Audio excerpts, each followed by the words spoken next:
Hujambo tena katika jina la Yesu Kristo na kukaribisha tena katika fundisho letu la siku ya leo, na fundisho na kichwa cha fundisho letu linasema kwa nini makanisa mengi huanza na moto halafu baada ya miaka hupoa. Hicho ndicho kichwa chetu, lakini kabla hatujaingia katika fundisho letu ni vizuri kujikumbusha yale ambayo tulijifunza katika kipindi kilichokwisha kupita. Na katika kipindi kilichokwisha kupita tulikuwa na sehemu ya kwanza pamoja na sehemu ya pili.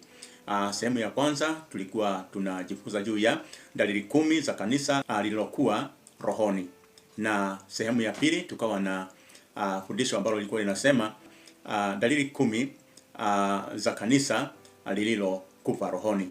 Kwa hivyo tukijikumbusha tu yale ambayo tulikuwa tumesoma, ni kwamba dalili za kanisa lililokuwa rohoni ni kwamba kuna mafundisho ya kweli pale.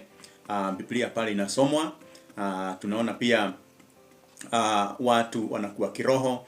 Tunaona kuna mikutano ya maombi ambayo ina uzito.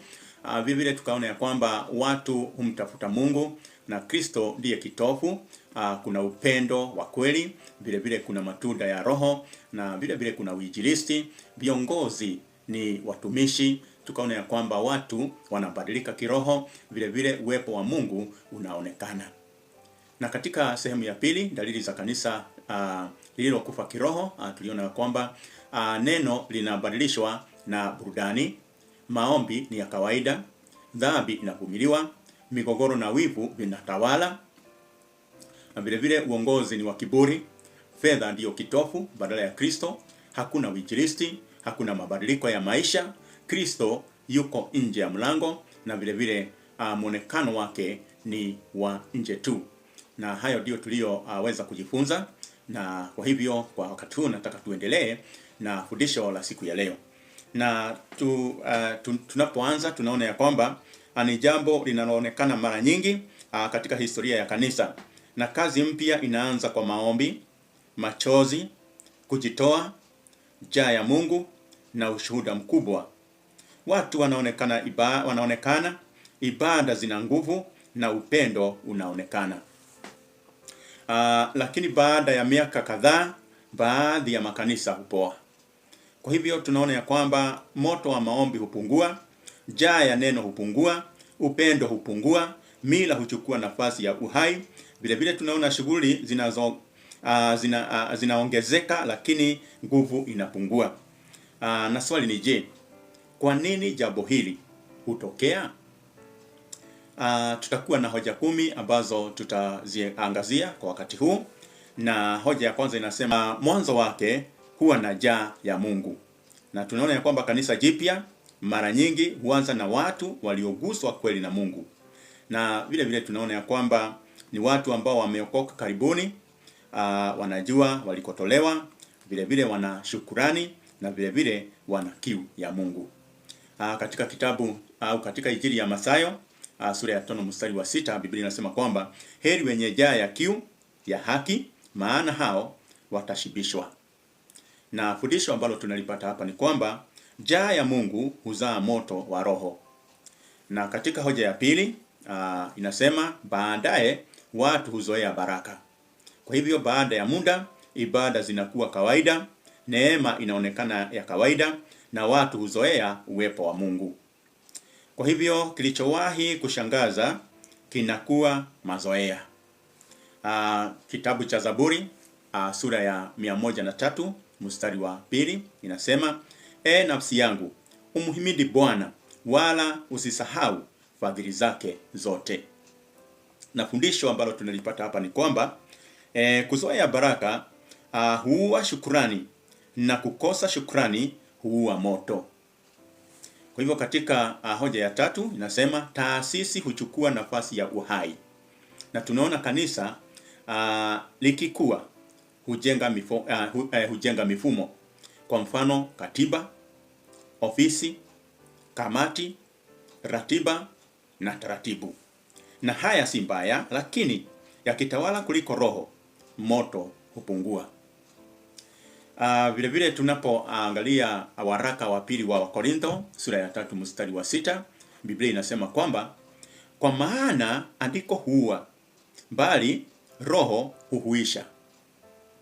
Na fundisho ambalo tunalipata hapa ni kwamba mpangilio ni mzuri, lakini haupaswi kuchukua nafasi ya uhai. Hoja ya 4 inasema kizazi cha pili hakina uzoefu sawa na cha kwanza. Na tunaona ya kwamba walioanzisha walipitia mateso, maombi, machozi, gharama, lakini kizazi kinachofuata kinaweza kurithi baraka bila kupitia gharama ile ile. Na kwa hivyo tunaona katika kitabu cha Waamuzi sura ya 2 mstari wa 10, Biblia inasema kwamba kikatokea kizazi kingine baada yao wasiomjua Bwana wala kazi aliyoifanya kwa Israeli. Na fundisho ambalo tunalipata hapa ni kwamba moto usipofundishwa kizazi kingine hupungua. Katika hoja ya 5 inasema mafanikio huleta hatari ya kiburi. Na tunaona kanisa likikua, watu wengi wanakuja.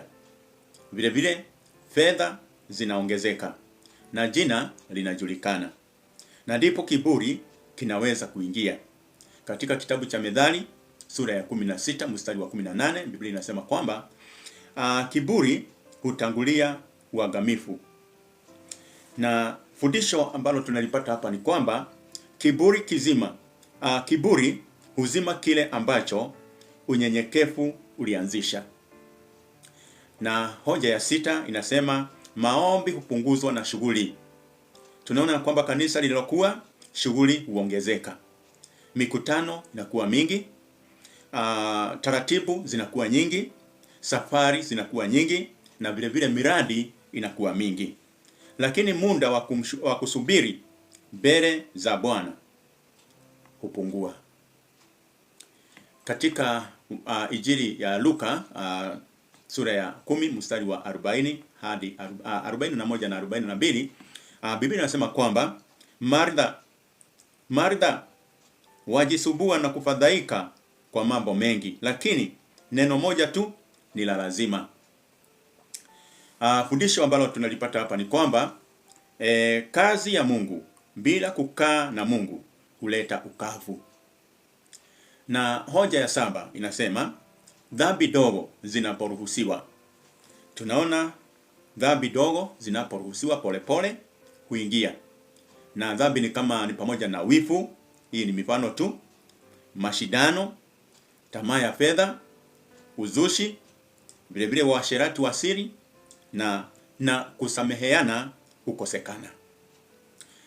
Waraka wa Wagalatia sura ya 5 mstari wa 9, Biblia inasema chachu kidogo huchachusha donge nzima.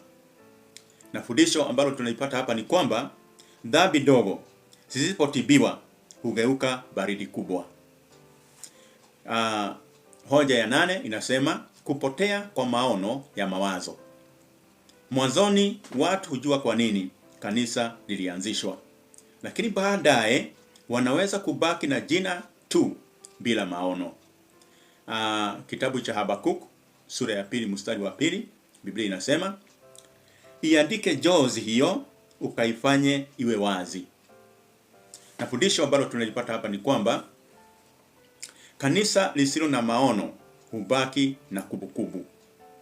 Katika hoja ya 9 inasema watu hutafuta faraja kuliko msalaba. Na mwanzoni watu walikuwa tayari kujitoa, lakini baadaye wengine hujitoa. Mwanzoni watu walikuwa tayari kujitoa, lakini baadaye wengine hukataa. Na tunaona ya kwamba kuna baraka bila gharama, faraja bila toba, na vile vile ushindi bila kujulikana. Tunapoangalia Injili ya Luka sura ya 9 mstari wa 23, Biblia inasema kwamba mtu akitaka kunifuata na ajikane mwenyewe, ajitwike msalaba wake kila siku anifuate. Na fundisho tunalolipata hapa ni kwamba moto hudumu pale ambapo msalaba haujaachwa. Tunapoangalia hoja ya 10 nasema Yesu hubaki nje ya mlango. Na tunaona ya kwamba kanisa linaweza kuendelea na shughuli, lakini ushirika wa karibu na Kristo ukapungua. Na tunapotizama kitabu cha Ufunuo sura ya 3 mstari wa 20, Biblia inasema, tazama nasimama mlangoni na bisha. Na fundisho tunalolipata hapa ni kwamba kanisa linaweza kuwa busy au linaweza kuwa na kazi nyingi, lakini si karibu na Yesu. Na kwa hivyo sasa nataka tuangalie jinsi ya kudumisha moto wa mwanzo. Tuangalie kitabu cha Ufunuo sura ya 3 mstari wa 4 na 5. Biblia inasema kwamba, lakini nina neno juu yako ya kwamba umeuacha upendo wako wa kwanza, basi kumbuka ukatubu. Nataka tuangalie hatua ambazo kanisa linaweza kuchukua, na jambo la kwanza ni kukumbuka mwanzo wake. Jambo la pili ni kutubu pale mtu alipoanguka.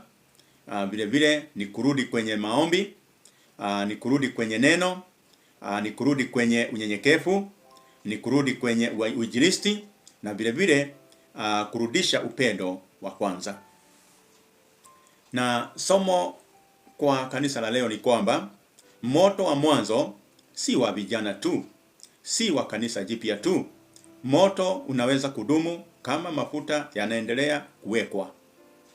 Katika kitabu cha Injili ya Mathayo sura ya 25 mstari wa 4, Biblia inasema kwamba wenye busara wakatoa mafuta vyoboni pamoja na taa zao. Na tunapoelekea kumaliza, tunaona ya kwamba makanisa mengi huanza kwa moto kwa sababu yanajaa ya Mungu. Hupoa baadaye yanapochukua baraka kama kawaida. Shughuli huchukua nafasi ya uwepo na kumbukumbu huchukua nafasi ya maono. Kwa hivyo moto wa jana hauwashi leo bila mafuta mapya leo. Na tunapomalizia, nataka kukuachia kumaliza kwa neno ambalo linatoka katika kitabu cha Walawi sura ya 6 mstari wa 13, ambalo linasema, moto utadumu kuwaka madhabahuni siku zote, usizimike. Na kwa hayo nakutakia kila laheri, na jua ya kwamba tayari kuna jambo ambalo umelijifunza. Kanisa linapoanza kwa roho, lakini linapomalizia kwa mwili. Kwa hayo Mungu wetu akubariki, akutendee mema, akujalie katika wakati huu. Shalom, shalom.